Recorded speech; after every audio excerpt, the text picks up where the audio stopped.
Okay, let's go tayo mga my dear. My dear Libra, November 1 hanggang November 7, 2024, my dear Libra, general reading. So, reminder lang mga my dear Libra na ang gagawin natin ngayon ay general reading. So, hindi po ito 100% na magre-resonate para sa ating lahat. So, please my dear, lower your expectation pagdating po sa mga general reading. So, ang gagawin natin dito, my dear, ay maglalabas tayo ng card sa bawat araw from November 1 hanggang November 7, 2024. And then, pagsasama-samahin natin yung energy na yon. Okay, titingnan natin yung eksena everyday from November 1 hanggang November 7. And then, pagsasama-samahin natin yung energy. Okay, titingnan natin yung energy mo sa November 1, sa November 2, hanggang November 7. Okay? And hindi ko maibirit, my dear, yung aking boses ngayon, my dear, kasi kandidato na ako sa pamamaos. Okay? So, ayoko naman mapaos, kaya dadahan-dahanin natin ang pagsasalita. Diba? Nakakapanibago, my dear Libra, kasi hindi naman talaga ako, diba, ganito magsalita. Pero kailangan natin ingatan ng ating vocal cord. Okay. So, my dear Libra, let us proceed with your reading. November 1 hanggang November 7, 2024. Hanapin na natin yung mga cards mo, my dear.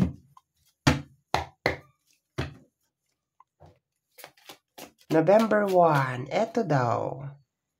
Basta nakaangat kukunin ko, my dear. That is for November 1. Silipin na ba natin, mga my dear? Sige, silipin na natin. Ang energy ng iyong November 1 ay the 7 of Wands. The defensive energy. Okay. So, posibleng literal na you are very defensive sa araw na to, my dear. Ayaw mo ng kahit anong confrontation, or ayaw mo, my dear, na sinisisi ka sa araw na to. Yun ang nakukuha ko dito. Pero, kung titingnan natin yung positive na energy, teka, may nakikita ako. Nakikita mo yung mga apoy, my dear? May nakikita akong mga labi, my dear. Isang labi dito, isang labi na yan, isang labi na yon, nakikita mo? Nakikita ko yung mga labi, my dear, sa November 1. So, there's a tendency, bigla na bago yung energy. Itong mga bunganga na to, itong mga labi na to, my dear Libra, ito yung parang magsasalita ng, itong mga bibig na to, my dear Libra, ay parang nagsasabi or nagsasalita ng mga bagay na hindi ka aya-aya or hindi mo nagugustuhan, my dear. So, expected mo, my dear, sa November 1 na baka merong mga tao sa paligid mo na hindi mo nagugustuhan yung tabas ng kanilang dila. Okay, yun na nakukuha ko. Kasi mukha siyang bibig. Ayan, mukha siyang bibig. Ito nga, parang may ilong pa nga to No, napansin ko lang ngayon, no? Sa tagal ko nang hawak tong card na to, ngayon ko lang napansin na para siyang mga bibig, para siyang nagsasalita, my dear Libra. So, November 1, merong mga tao na posibleng hinuhusgahan ka or baka yung buka lang talaga ng bibig nila ay hindi mo gusto. At posibleng matrigger ka, my dear Libra, na ipagtanggol, of course, ang sarili mo, kagaya na ginagawa dyan ni 7 of Wands, na pinagtatanggol mo yung sarili mo. Pero ang nakukuha ko dito, my dear Libra, parang it's not worth it. Parang hindi mo sila dapat pinapatulan. Yun ang nakukuha ko dito na energy. Pero let us consider this as a warning, my dear Libra, na pag merong kang narinig na kahit anong salita sa November 1, wag mong patulan. Okay, yun ang nakukuha ko dito, my dear. Okay? First card natin for November 1, my dear Libra, is the 7 of Wands. Let's go tayo, my dear, sa ating November 2. November 2. Oy, dalawang card. Sige, dapat isang card lang. Kaya iniiwasan ko yung mag-shuffle kasi ganito yung nangyayari, dalawa-dalawang card yung nahuhulog. So, for November 2, dalawang energy. Okay? This is the 10 of sword. Okay. To the point na nagsama tong dalawa na to, I think susundin mo yung payo ko. Okay? Hindi mo papatulan tong mga bibig na to. Tong mga bunganga na to na wala namang ginawa kung hindi maglabas lang ng mga katoksikan sa buhay. Okay? Ang kasama niya ay the Page of Sword. The controlling energy. I think parang gusto ko lang kontrolin nito. Itong November 1 na energy. Pero alam mo, my dear, or the angels, the spirit guides, ang ating buong may kapal na may likha ng langit at lupa, ay ginaguide ka, my dear, through tarot card reading, to awakening, lahat na yata ng sulok, ay ginigising ka, ginaguide ka, na, Libra, wag mong patulan. Wag mo ibaba yung sarili mo sa level ng mga yan. Kasi ang Knight of Sword is a very controlling na energy. Very controlling tong energy na to, at the same time very aggressive. Pero, kung makikita mo, pareha silang sword. Tina-target yung isip mo. Siguro alam, my dear Libra, na madali kang matrigger. Okay? Pero sa energy ng may iba akong energy na nasasagap. Okay, let us consider. Alam mo ba yung nasasagap ko na energy, my dear? Sige, sasabihin ko sa'yo. Ang nasasagap ko na energy is energy ng pagkapagod. Pero, kung i-generalize ko yung energy, kasi meron namang rainbow, meron namang araw sa likod, I think parang napapagod ka ng parang paulit-ulit yung sitwasyon. Paulit-ulit yung nangyayari. So, kung pagdudugtungin natin yung dalawang energy, my dear Libra, from November 1 hanggang November 2, sinasabi dito na aatake itong mga bibig na to or itong mga energy na to ng November 1. Ang dami nilang masasabi tungkol sa'yo or susubukan kanilang i-trigger. And kino-confirm ng November 2, my dear Libra, na ang reason kung bakit sila talak ng talak or bunganga ng bunganga or kung ano man yung ginagawa nila, my dear, is una, para matrigger ka and at the same time, para makontrol ka. Hindi ko alam kung anong klaseng controlling na energy ang ginagawa nila sa'yo, pero pagod ka na. Sa energy ng 10 of Swords, pagod ka na. Ayaw mo na. Okay? I think more on stress. Ini-stress ka nila. Kasi alam nila, my dear, pag stress ka, kung ano-anong ginagawa mo. 'Di ba? Okay? Na parang nawawala ka sa sarili mo pag na-stress ka. So, gustong-gusto nila yon na pag na-stress ka, nape-pressure ka, kung ano-ano din lumalabas sa bibig mo. Very highlighted dito yung bibig, my dear. Ayoko lang i-conclude, my dear, na sila lang yung may negative na energy galing sa bibig. There's a tendency na baka ikaw din. Pag ikaw ay natitrigger, di ba? Kahit sino naman. Okay? So, let's go tayo sa November 3. My dear Libra, yung lalabas lang na card, my dear. Ito. Dalawa sila eh. Ito, yung una ko na lang na nakita.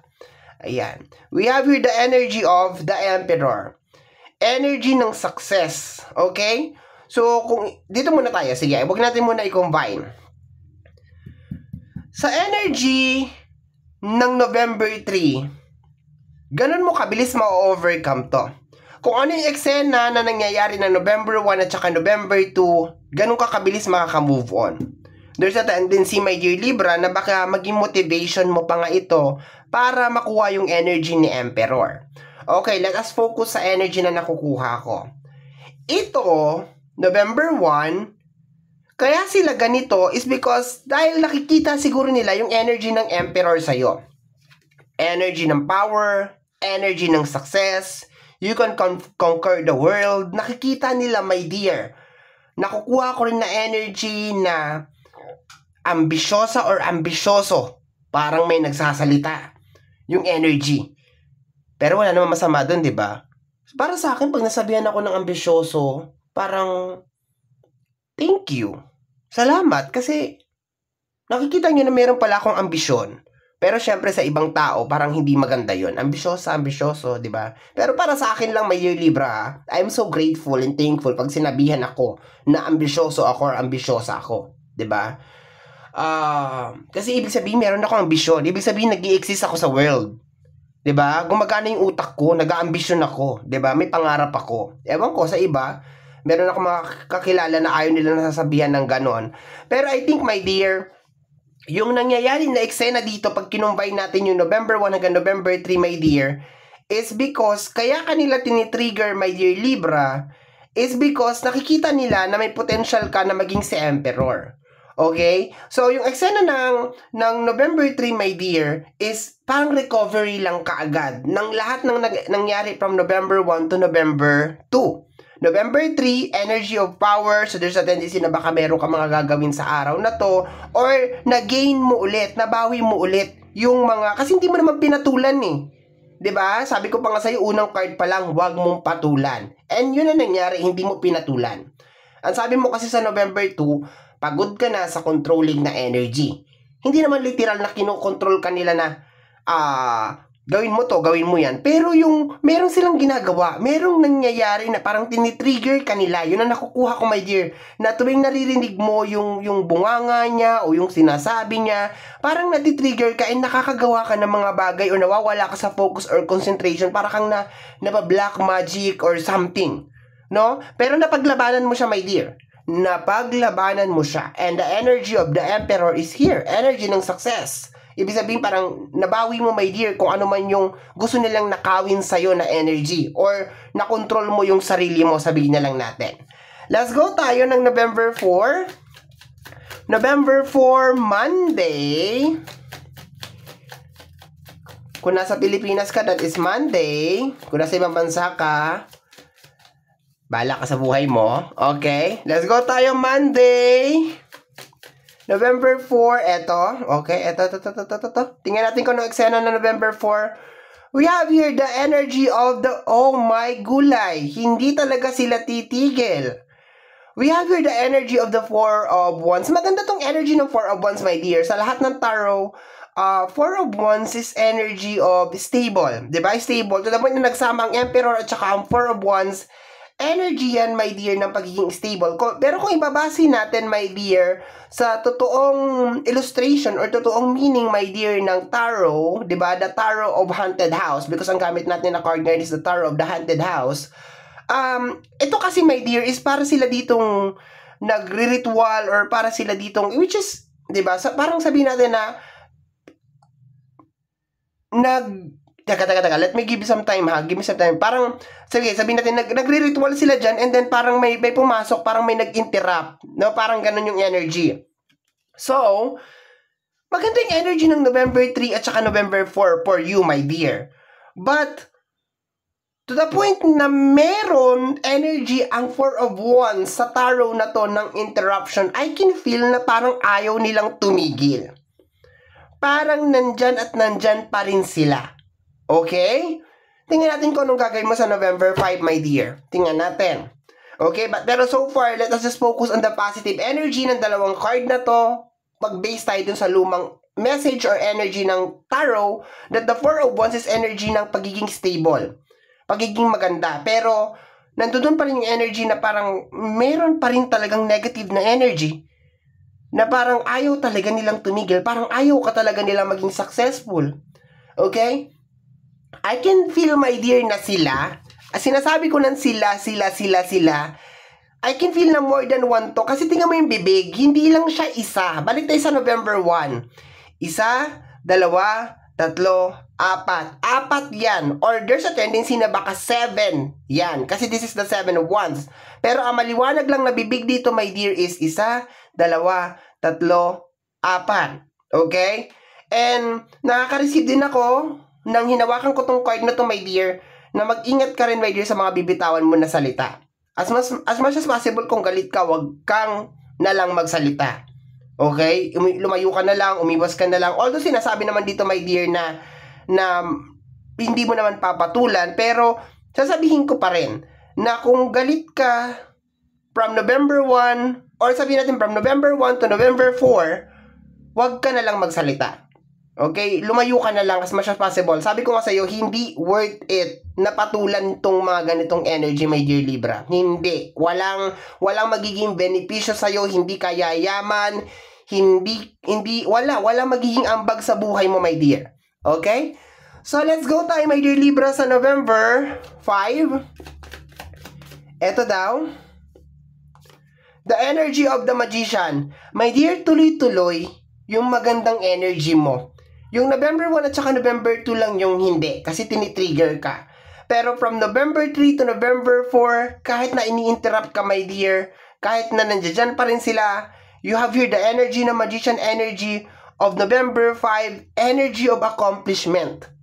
Okay? Yun lang ang nakukuha ko dito, my dear. Okay? Energy of Magician is energy of accomplishment, energy of success, okay?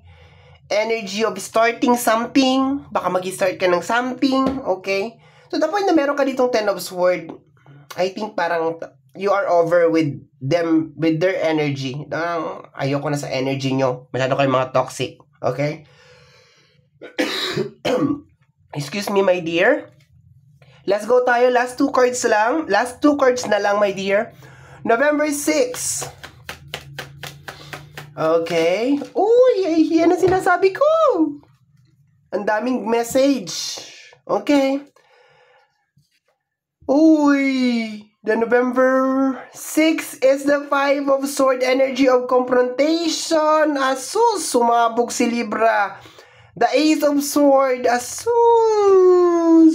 And the Ace of Pentacles.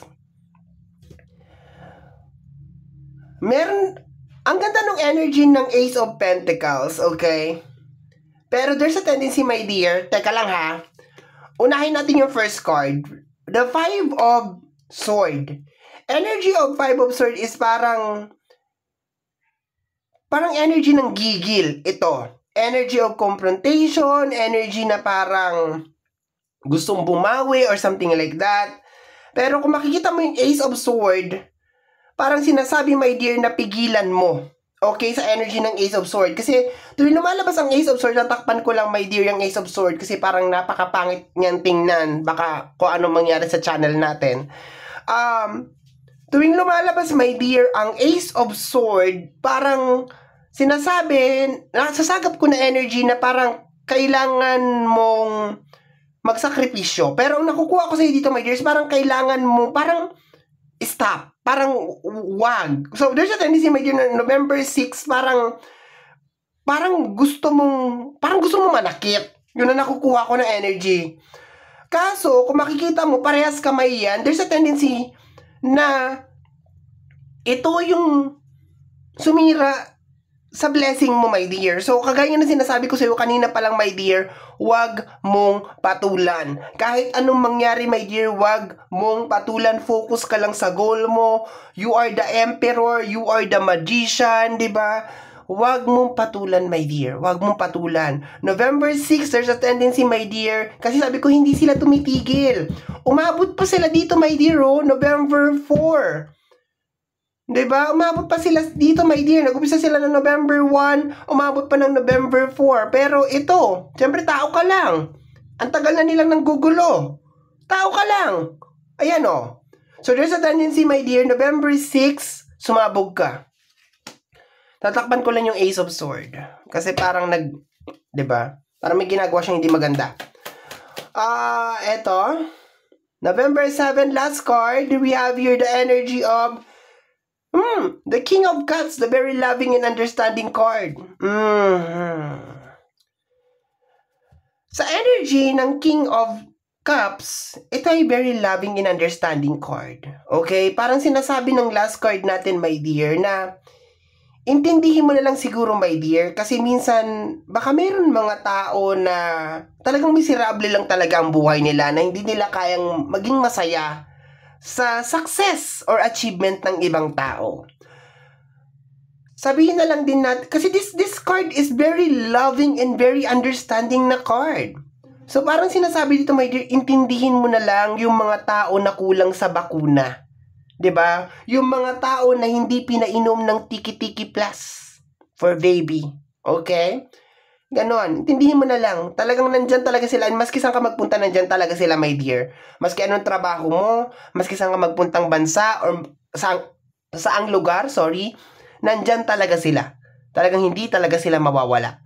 Pero as long as you focus on your goal, on your dreams, you will be fine. You will be okay. Bottom deck of the card is the Six of Swords, okay? Ang lakas ng energy na parang the divine, your angels, ang ating buong may kapal na may likha ng langit at lupa is actually helping you. 'Di ba? Baka meron kang mga mahal sa buhay, my dear, na 'di ba baka gina-guide ka rin sa mga panahon na to. Pero they are helping you. Energy ng Six of Swords is energy of rescuing. Kung makikita mo, my dear, parang may palubog dito na barko and then parang may paalis na barko. So, this one on rescuing. Parang you will be receiving from November 1 hanggang November 7 ng mga tulong.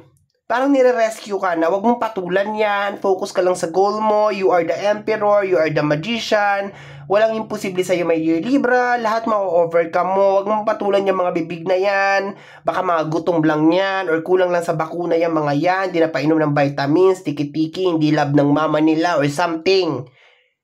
But you are receiving help galing sa ating buong may kapal, or there's a tendency na baka meron kang mahal sa buhay na angel mo na sila ngayon and they are helping you, they are guiding you.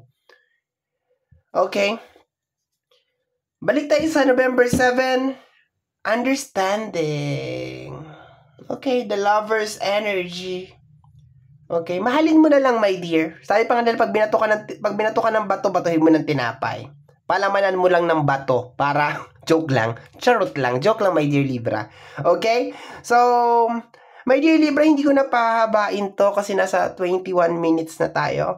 Okay, so my dear Libra, yan ang reading mo from November 1 hanggang November 7, 2024. Somehow, my dear Libra, kung nagustuhan mo to, especially kung napadaan ka lang, don't forget to subscribe. Pag-click lamang, my dear, ang notification bell para ma-update ka sa aking mga upload. And free to like, free to share, free to comment sa lahat ng ating mga videos. Once again, my name is RJ, also known as Apo J. Maraming salamat po, and until next time, bye-bye! Thank you, my dear!